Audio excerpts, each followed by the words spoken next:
En esta mañana queremos retomar esta breve serie de sermones que habíamos dejado por mitad acerca del libro de Ruth. Nosotros decíamos en el primer mensaje que este pequeño libro es de mucha importancia para entender la historia de la redención que se inicia en Génesis 3, cuando se promete que de la simiente de la mujer vendría alguien a herir la cabeza de la serpiente. Vemos en este libro que el Señor es un Dios soberano que se mueve en medio de las tragedias y de los eventos casuales, aún en medio del caos en que sucede esta historia, que es la época del libro de los jueces, donde dice la Biblia que cada quien hacía lo que bien le parecía. Sin embargo, los planes de Dios se estaban cumpliendo, aún en medio de ese caos, por causa del pacto que Dios había hecho con su pueblo. Y también aprendemos en este libro acerca de la importancia de la figura del Redentor. Esto es clave en el libro. Que aunque se da en un contexto que parece familiar, vemos que su significado toma una dimensión mayor, sobre todo cuando lo proyectamos hacia el nuevo pacto.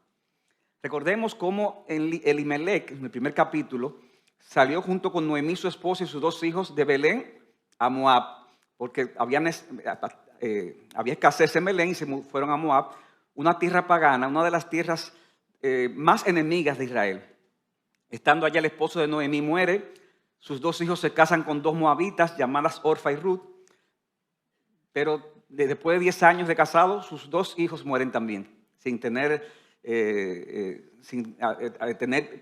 hijos con las moabitas. Y es en ese contexto que Noemí se ve en la necesidad de volver a Belén, al oír que ya la situación ha mejorado allá. Ella entonces trata de disuadir a sus dos nueras para que se vuelvan a sus casas e inclusive para que se volvieran a sus dioses. Oigan eso, una mujer creyente.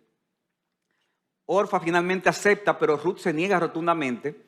Cuando Ruth capítulo 1, 16 dice: no insista en que te deje o deje de seguirte, porque a donde tú vayas yo iré, donde tú mores moraré. Tu pueblo será mi pueblo y tu Dios, el Dios de Israel, será mi Dios. Donde tú mueras, allí moriré y allí seré sepultada. Sea el Señor conmigo, y aún peor si algo excepto la muerte nos separa. Es así como Noemí entonces va junto con Ruth a Belén. Y estando allá, Ruth, vimos en el capítulo 2, decidió buscar alimento en alguna finca, aprovechando que era la época del comienzo de la siega de la cebada y de los trigos. Y recuerden que en la ley de Moisés se estipulaba que cuando habían personas muy pobres en esa época, que estaban espigando las cosas que caían en la tierra, las millas, eso uno podía, la gente pobre, recogerla. Y en la providencia de Dios, Ruth llega al campo que le pertenecía a Boaz, que era un familiar cercano del difunto Elimelech, del esposo de Noemí. Y Ruth, de forma diligente, se esfuerza todo el día espigando. Y al llegar Boaz y ser informado que la mujer que estaba en el campo era Ruth, que ya se sabía en el pueblo lo que había sucedido, la trata de una forma sorprendentemente considerada. La protege de malos tratos, posibles malos tratos de los trabajadores, ordena que pueda tomar agua que otros han recogido, la invita a la mesa a la hora de la comida, le sirve él mismo la comida de forma abundante, se asegura de que pueda llevarse a su casa la mayor cantidad de granos posibles y le permite seguir recogiendo en el campo durante semanas hasta que concluyera el tiempo de toda la cosecha. O sea, ese fue el trato de Boaz para con Ruth. Todo esto, a pesar de que Ruth era una pobre mujer de una de las naciones más enemigas de Israel. Por eso Ruth le dijo a Boaz, al ver tanta bondad, en capítulo 2, versículo 10, dice que ella bajó su rostro, postró en tierra y le dijo: ¿por qué he hallado gracia ante tus ojos para que te fijes en mí siendo yo una extranjera? Y Boaz le responde que él ha quedado impresionado con el extraordinario acto de fe que ella hizo al irse junto con su suegra. Versículo 11, todo lo que has hecho por tu suegra después de la muerte de tu esposo me ha sido informado en detalle. Cómo dejaste a tu padre, a tu madre y tu tierra natal y viniste a un pueblo que antes no conocías. Que el Señor recompense tu obra y que tu pago sea completo de parte del Señor Dios de Israel, bajo cuyas alas has venido a refugiarte. O sea que Ruth reconoce que el trato de Boaz para con ella era más de lo que ella merecía, pero Boaz la trata con gracia. Por eso Ruth le dice: Señor mío, he hallado gracia ante tus ojos porque me has consolado y en verdad has hablado con bondad a su sierva, aunque yo no soy ni como una de tus criadas. Y en ese momento, mis hermanos, Ruth había encontrado refugio en las alas de Dios a través de Booz, quien modeló esa gracia de una forma hermosa. Todo el tiempo que Ruth estuvo espigando hasta que concluyó la cosecha del acebo y el trigo. Y hermano, estoy dando toda esta introducción porque, como hacía algunas semanas, ¿verdad?, que teníamos paradas para poder conectarlo con el mensaje de hoy. Termina la cosecha, pero Noemí, al ver esta situación, esto la llevó a considerar que posiblemente la providencia divina había permitido todo esto con un propósito redentor desde el punto de vista terrenal. Y por eso le hace a Ruth una propuesta arriesgada. Y eso es lo que vamos a ver hoy en el capítulo 3. Una propuesta arriesgada. Vamos a ver en primer lugar el planteamiento de la propuesta por parte de Noemí. En segundo lugar, la ejecución de la propuesta por parte de Ruth. Y finalmente, la reacción de la propuesta por parte de Booz. Planteamiento de la propuesta por Noemí, la ejecución de la propuesta de Ruth y la reacción de la propuesta de parte de Booz. Veamos en primer lugar el planteamiento de la propuesta de parte de Noemí. Noemí está preocupada por el bienestar de su nuera, así como su nuera había mostrado en todo momento preocupación y fidelidad por su suegra. O sea, la nuera estaba preocupada con la suegra, pero también la suegra por la nuera. Oye, qué lindo se ve, ¿verdad? Suegra, nuera. Y dice el versículo 1, hija mía, ¿no he de buscar seguridad para ti para que te vaya bien? Hermanos, definitivamente que el Señor había hecho un cambio en la vida de Noemí. ¿Ustedes recuerdan cuando ella llegó a Belén, en qué condición llegó? Sin nada y con mucha amargura. ¿Y tú no eres Noemí? No, no me llames Noemí, llámame Mara, que quiere decir amarga. O sea, llegó amargada, llegó sin nada, llegó quejosa. Pero ahora vemos un cambio en Noemí. Ya ella no está amargada ni mostrando autocompasión por su situación. Hermano, cuando estamos en amargura, ¿qué pasa cuando la gente está en amargura? ¿Cómo está todo el tiempo? Quejándose. Se está quejando todo el tiempo. Pero ahora vemos a esta mujer preocupada y buscando el bienestar de su nuera. Porque cuando le damos muerte a la amargura, dejamos de estar mirándonos todo el tiempo a nosotros mismos y comenzamos a preocuparnos por las necesidades de los demás y comenzamos a hacer planes en la vida. John Piper dice que las personas que se sienten víctimas casi nunca hacen planes. Cuando tú te sientes una víctima, tú no estás planificando. Uno de los terribles efectos de la depresión es la incapacidad de encaminarse voluntariamente y esperanzadoramente hacia el futuro. Únicamente personas con esperanza, familias con esperanza e iglesias con esperanza planifican y hacen estrategias. Noemí entonces le recuerda a Ruth que Booz era un pariente cercano de su difunto esposo. Versículo 2, primera parte, dice, ahora pues ¿no es Booz nuestro pariente o nuestro conocido también se puede traducir, con cuyas criadas estabas? Hermano, habíamos mencionado en el mensaje anterior que en Deuteronomio capítulo 25, versículos 5 al 10, se establecía lo que se conocía como el matrimonio del levirato. Y hermano, eso tiene su contexto, su cultura. En su cultura dice que ese matrimonio consistía en que si alguien casado fallecía sin dejar descendencia, su hermano se casaba con la viuda. ¿Ustedes recuerdan cuando los saduceos le preguntaron a Cristo, maestro, nosotros conocemos una persona que se casó con una muchacha y murió, no dejó descendencia? Entonces vino el hermano y se casó y murió, y el otro hermano, el tercero murió, y el cuarto murió. Al final ella se casó con los 7 hermanos. Es peligrosa, ¿verdad? ¿Te imaginas? El número 7. Pero ese es el matrimonio levirato. No dejó descendencia en ninguno de los casos. Dice el comentarista Bloch, un matrimonio de levirato representa una unión legalmente sancionada entre una viuda cuyo marido ha muerto sin haber engendrado descendencia y el hermano del difunto. Para evitar que el nombre y la familia del difunto se extingan, el primer hijo nacido de esa unión debía de asumir el nombre del difunto. O sea, es como que ese hijo que tuvo con esa persona que se casó fuera hijo del que había fallecido para los fines. Si decidía esa persona, el cuñado, renunciar a su responsabilidad, en presencia de los ancianos, la viuda debía de quitarle la sandalia y humillarlo públicamente, escupiéndole la cara. O sea que era serio la cosa.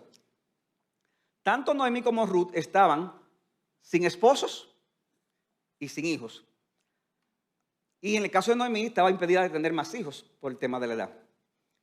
Como quiera, en el caso de Ruth había un problema.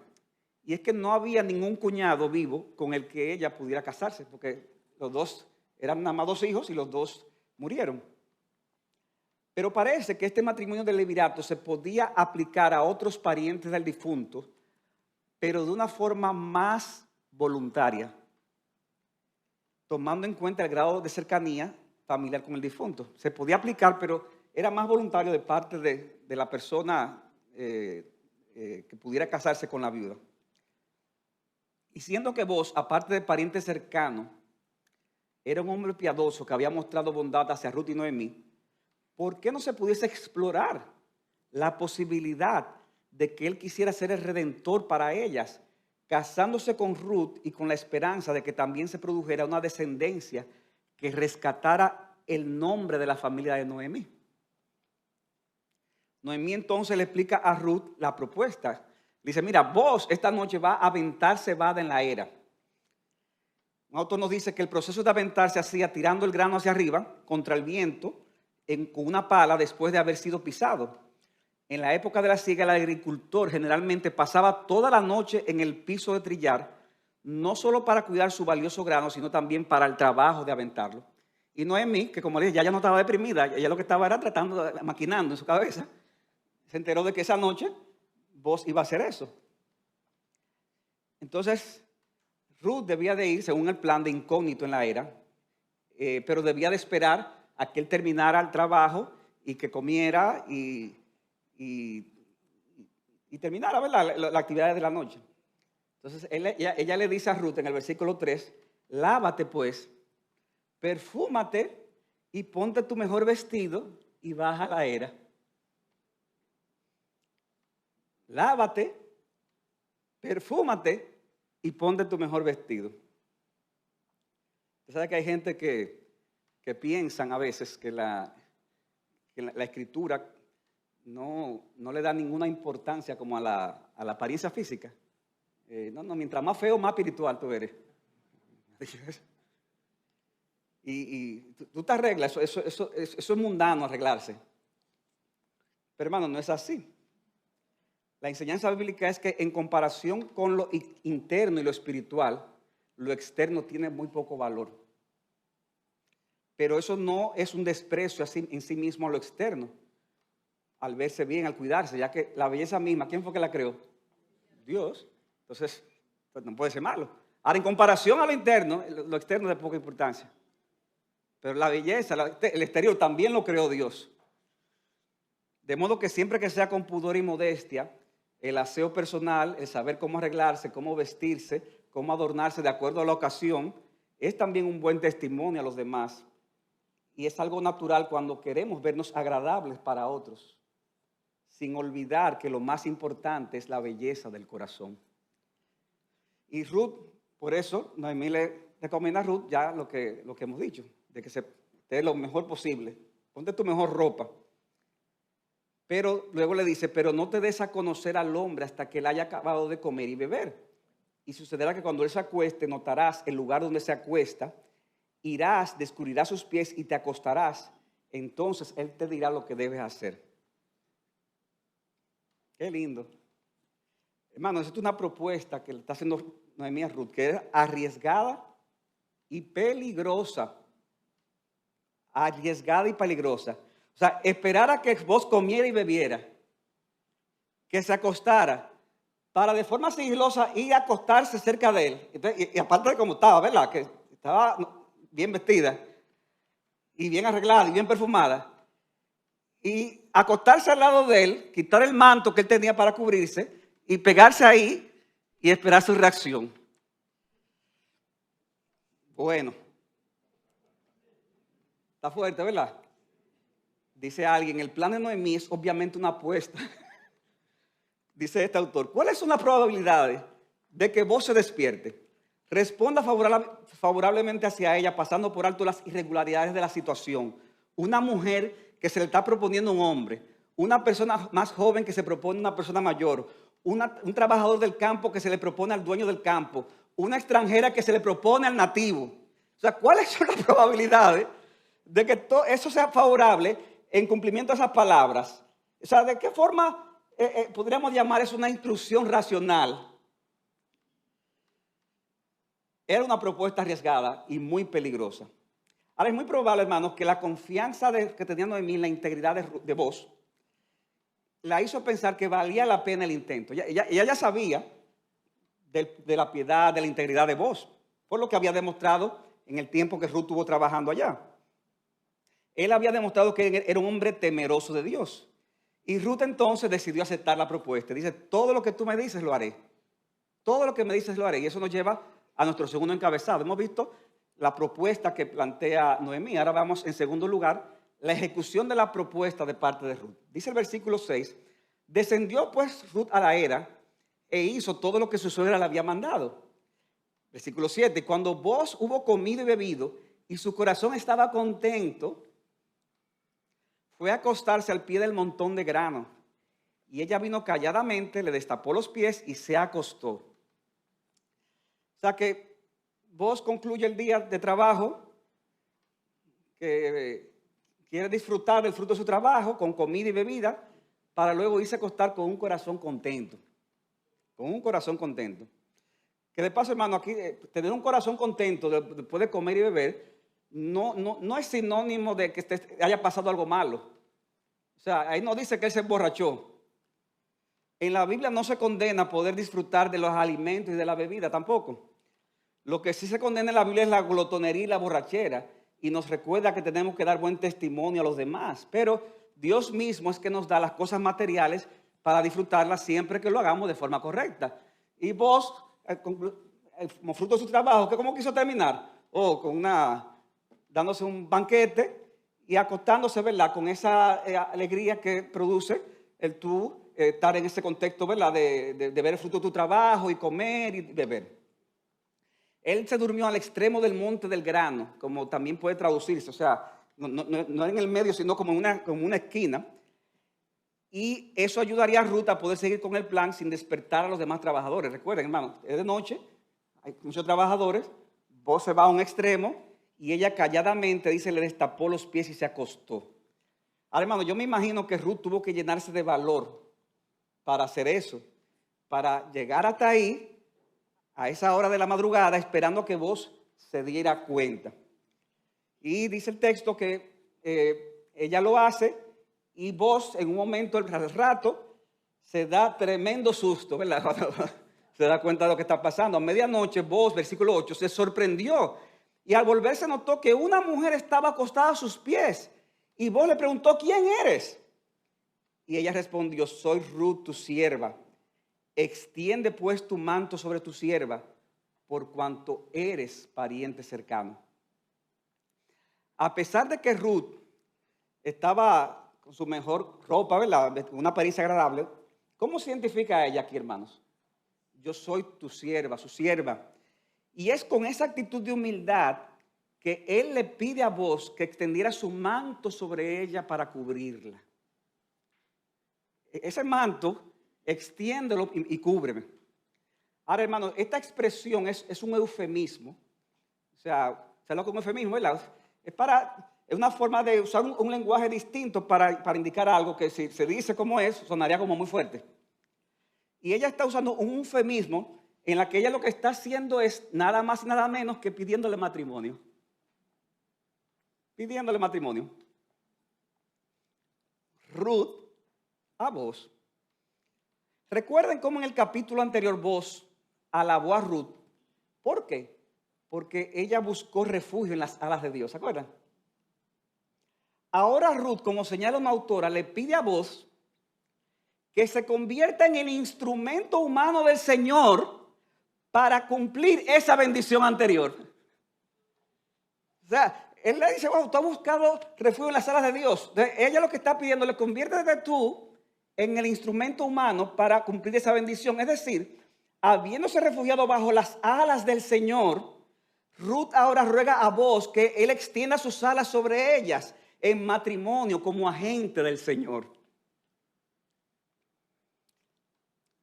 Ahora bien, este relato no justifica el que al día de hoy, si una hermana está interesada en un hermano, entonces vaya a su casa y se acueste al lado de su cama y le pida que le cubra sus alas, ¿verdad? En matrimonio. No, para nada. No hagan eso. Imposible. Esto no tiene nada que ver con eso. O sea, que cuidado de que se inventan los roles aquí entonces.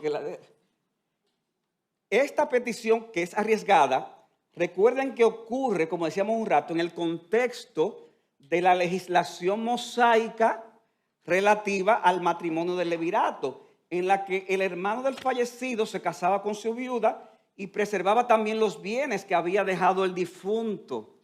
Esa expresión, eres pariente cercano, que le dice Ruth a Boaz, también se puede traducir como redentor. Tú eres un redentor y lo que estás es haciendo alusión a la legislación mosaica. O sea que aquí vemos que Ruth le está diciendo a Boaz, cumple con lo que dice la legislación mosaica en ese sentido. O sea que habiendo quedado claro que este texto no se puede usar como una excusa para que la hermana vaya y se le declare al hermano y a entender el contexto en que se da, ¿cuál fue la reacción de Boaz ante esta petición riesgosa? Hermanos, la reacción de Boaz, en nuestro tercer punto, fue, luego que se le pasó el susto, ¿verdad? Fue una respuesta de elogio a Ruth. De elogio a Ruth. Porque Ruth, oigan esto, al pensar en el tema de buscar pareja, ella se guió más por los principios escriturales que por un perfil que se ajustara más a su gusto. Ella se guió más por los principios escriturales a la hora de pensar en pareja que por un perfil que se ajustara más a su gusto. Versículo 10, dice Boaz, bendita seas del Señor, hija mía. Has hecho tu última bondad mejor que la primera, al no ir en pos de los jóvenes, ya sean pobres o ricos. Parece que Boaz era considerablemente mayor que Ruth, por lo que ella estaba demostrando con esta petición, su fidelidad al Dios del pacto y su compromiso con el bienestar de Noemí. Además de que ya también había comprobado el carácter piadoso. Ruth había comprobado el carácter piadoso de este hombre. O sea que para vos, lo que Ruth estaba haciendo en ese momento, dice él, es más extraordinario que lo que tú hiciste en el pasado, de dejar tu tierra, venir con Noemí y venir aquí sin saber cómo iba a ser el futuro. Eso que estás haciendo ahora para mí es digno de más admiración, es lo que le dice. Recuerden que él, hermanos, aunque era un pariente cercano, no era hermano del difunto. No había esa misma obligatoriedad, pero vos sabía que con Ruth él saldría ganando espiritualmente, ya que tanto él como el resto del pueblo reconocían la piedad de Ruth, así como Ruth reconocía el carácter piadoso de Boaz. Por eso le dicen en el versículo 11, el capítulo 3, ahora, hija mía, no temas. Haré por ti todo lo que me pidas, pues todo mi pueblo en la ciudad sabe que eres una mujer virtuosa. O sea, que no es simplemente redímeme, pero yo lo que soy una impía. No. Ella le pide eso, pero vos dices, wow, me lo está pidiendo una mujer virtuosa. Una mujer que todo el pueblo reconoce lo que ha hecho con fidelidad al Dios del pacto y a Noemí. Y vos alaba eso. A la hora de tomar, hermanos, una decisión tan seria como es el matrimonio. Vean esto. A la hora de tomar una decisión tan seria como el matrimonio, lo más importante que se debe considerar no es qué tanto me gusta esa persona. ¿Qué tan lindo es? ¿Qué tanta me causa en el estómago ese frío? Sino qué tanto se ve en esa persona una disposición de vivir de acuerdo a los principios de la palabra de Dios, en su carácter, en su forma de relacionarse con los demás. Qué tanto es una persona que está dispuesta a aprender, buscar hacer la voluntad de Dios. Eso es lo más importante que se debe de buscar en una relación. Eso es lo más importante. Yo recuerdo, yo voy a contar algo personal aquí, pero no se lo digan a nadie.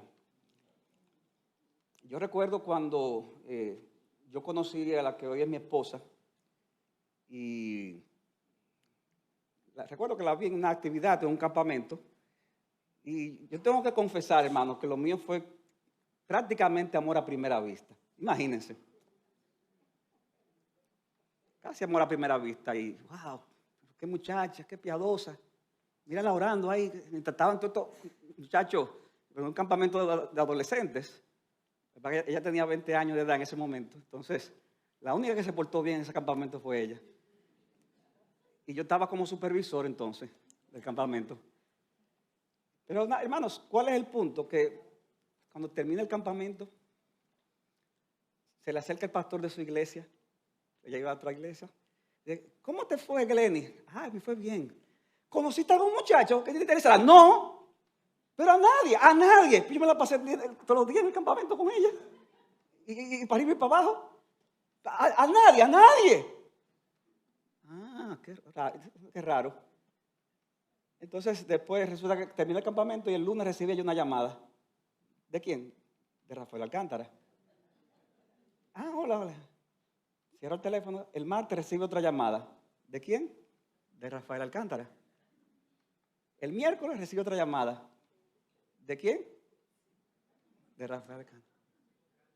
Entonces, dice, óyeme, ahora yo entiendo por qué el pastor me preguntó. ¿Por qué le hablaron de este muchacho? Va donde el pastor dice, mire, pastor, ya yo sé por qué usted me preguntó. Ya yo sé. Fue por Rafael Alcántara. Pero déjeme decir algo, a mí no me gusta para nada. Para nada. Dice doña Marita, si le hubiera gustado. No me gusta para nada. Solo como un amigo. Y ahí fue el error de ella. Ya la semana dice, mira, yo creo que ya me está agradando. Y ya al mes éramos novios. Y al año nos casamos. Gloria a Dios. Ahora, hermanos, ¿cuál es el punto al final? Que si lo que uno tiene como prototipo es solamente lo externo, imagínense, yo me hubiera perdido esa oportunidad de estar con esa rubia. Pero al final, hermanos, cuando uno tiene claros sus principios, cuando uno mira el corazón, si es la voluntad de Dios, ¿qué va a pasar? Que hasta en lo externo la cosa comienza a cambiar. Y ahora yo soy el hombre más lindo del mundo.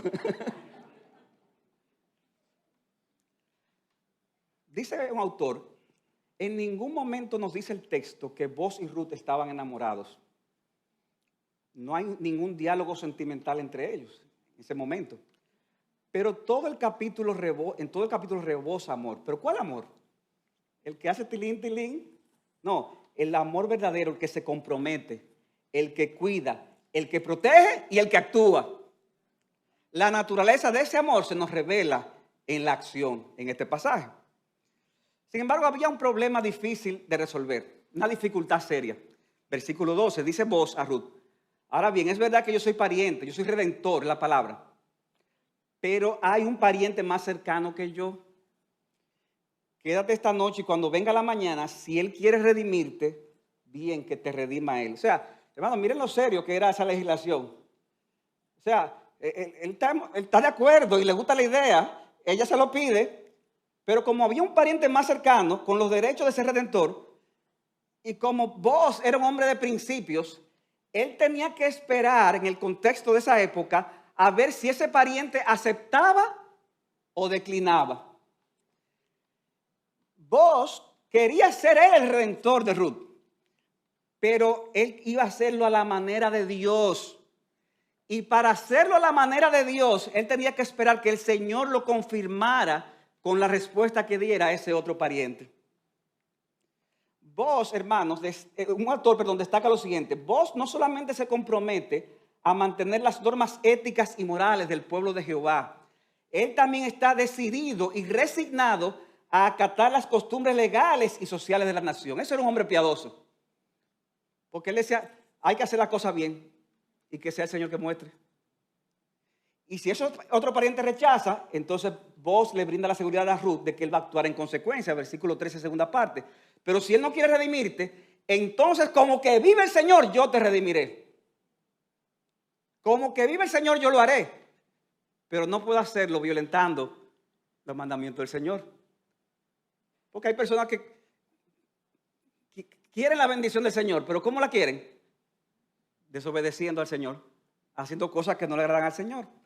Y él le dijo, acuéstate hasta la mañana. Versículo 14, ella se acostó a sus pies hasta la mañana y se levantó antes de que una persona pudiera reconocer a otra. Y él dijo que no se sepa que ha venido una mujer a la era. O sea, vos le dice a Ruth que se quede dormida ahí, posiblemente por el peligro que era regresar a esa hora de la noche a su casa sola. Ahora, hermanos, él pudo haberse aprovechado de la condición vulnerable de esa mujer, ¿o sí o no? Óigame, él no tenía nada que perder y ella no tenía nada que hacer, no podía hacer ninguna otra cosa. Él pudo haberse aprovechado de la condición vulnerable de Ruth, pero la respetó. O sea, teniéndola ahí al lado y habiéndole ella pedido, ¿verdad?, de una forma elegante, matrimonio, solo, en una esquina, de noche. Él la respetó, hermanos, porque sabía que todavía no estaba seguro si será la voluntad de Dios. Y se levanta ella de forma inadvertida y vos, para asegurar de que no haya ningún malentendido, dice que no se sepa que ha venido para proteger la reputación de ella. Y hermanos, y aquí vemos la acción de Boaz. Él despide su casa, pero no sin antes reflejar la gracia de Dios en su vida, al proveer para sus necesidades de la de Noemí, versículo 15. Y más ahora, ¿verdad?, que pudiera ser su futura esposa en el caso de Ruth. Vos le dijo, dame el manto que tienes puesto y sujétalo. Y ella lo sujetó y él midió 6 porciones de cebada y se las puso encima. Y entonces ella entró a la ciudad. Y de seguro que estaba Noemí, hermano, esperando el resultado de su plan. Porque el plan, ¿de quién había sido el plan originalmente? De Noemí. Y desde que llegó Ruth a la casa, ahí estaba Noemí despierta, esperando. Cuéntame, como de las mujeres, ¿verdad? Cuéntame. Las mujeres, ¿tú sabes cómo que son? Versículo 16, cuando llegó a donde estaba su suegra, le preguntó, ¿cómo te fue? Y Ruth le contó todo lo que vos había hecho y añadió, y me dio estas 6 porciones de cebada. Pues dijo, no vayas a donde tu suegra con las manos vacías. El plan de Noemí había funcionado. Ruth hizo lo que ella le pidió y Boaz reaccionó de una manera completamente positiva. Faltaba, sin embargo, que Boaz resolviera el principal obstáculo, que era lograr que el pariente más cercano desistiera de querer ser el redentor para que entonces Boaz pudiera hacerlo. ¿Y qué debía de hacer Ruth en ese momento mientras eso sucedía? ¿Qué debía de hacer Noemí? Versículo 18, Noemí le dijo, espera, hija mía, hasta que sepas cómo se resolverá el asunto. Ya Ruth había hecho todo lo que estuvo a su alcance. Ahora ella debía dejar que Boaz actuara. Porque, hermanos, nosotros debemos de aprender en nuestras vidas que hay momentos en los que tenemos que actuar y hay momentos que lo que tenemos que hacer es esperar. Porque muchas veces, hermanos, estamos en nuestra vida esperando algo, pero ya tú hiciste tu diligencia. ¿Qué es lo que te toca ahora? Estar quieto. Estar quieto. Si tú has hecho lo que te corresponde, tú tienes que dejar que ya otros hagan lo que le corresponde y que al final todo sea Dios que haga lo que Él quiera hacer. Así debe de actuar un creyente. Hacer de su parte, pero dejar que sea el Señor que haga la suya. Y si la cosa no sale bien, no era la voluntad de Dios. Y si sale bien, gloria a Dios por eso. Debemos de aprender cuándo es momento de actuar, cuándo es momento de esperar. Sin embargo, por el carácter diligente de Boaz y por la disposición que había mostrado en ser redentor de estas mujeres, Noemí le dice que no te preocupes, que él no va a perder tiempo. Dice ella, porque este hombre no descansará hasta que lo haya arreglado hoy mismo. Es un hombre diligente, ¿verdad? Mira, no te preocupes, que hoy se va a saber, porque ese hombre está en eso. Él va a hacer de su parte. Y lo que fue una propuesta arriesgada, hermanos, se convertiría en una redención consumada para Ruth y Noemí. Pero estas mujeres, sin saberlo, serían instrumentos de la providencia divina para que a través de esa redención que Boaz hizo con Ruth y con Noemí, a través de esa redención hacia ellas, vendría la redención a toda la humanidad.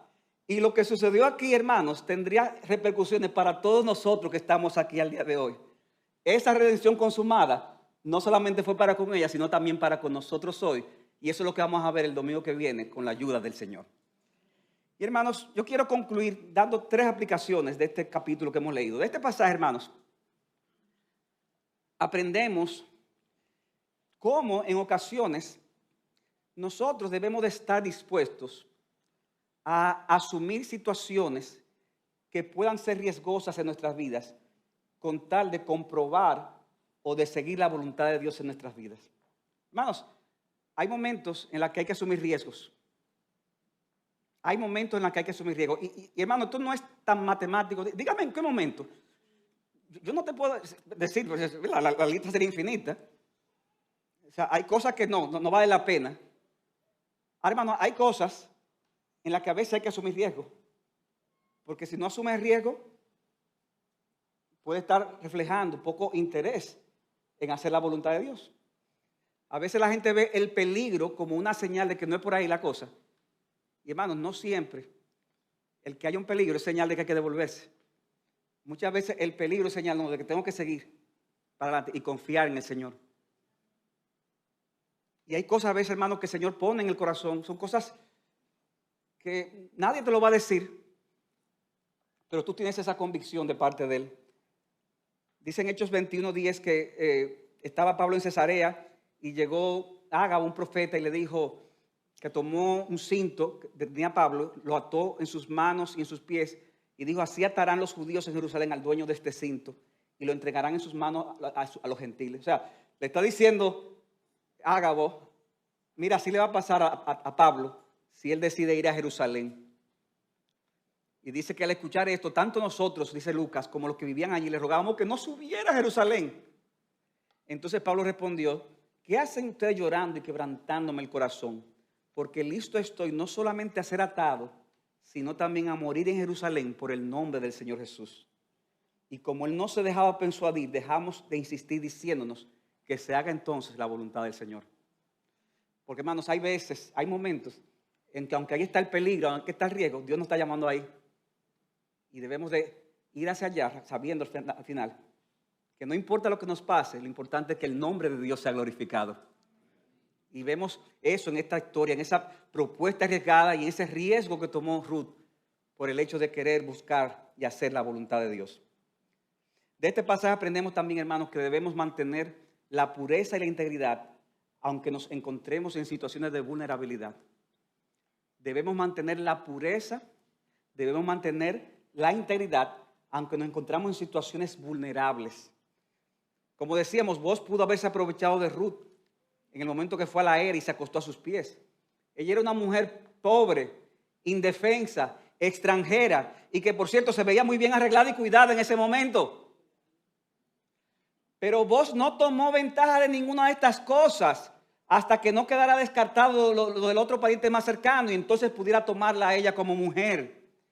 Ella tuvo a Ruth a su lado toda la noche y la respetó. Hermanos, ¿cuántas veces nos vemos en situaciones de vulnerabilidad? Que sabemos que lo que vamos a hacer, wow, nadie se va a dar cuenta de esto. Nadie se va a dar cuenta. Y imagínate, y la situación está lista. O sea, es como que, óyeme, ahí está el carro sucio, ahí está la manguera, ahí está el agua, ahí está todo listo nada más. O sea, a veces hay tentaciones que está todo preparado. Nada más falta que tú des un paso, que tú digas algo que tú le des un clic a algo para entonces ya se dé la situación.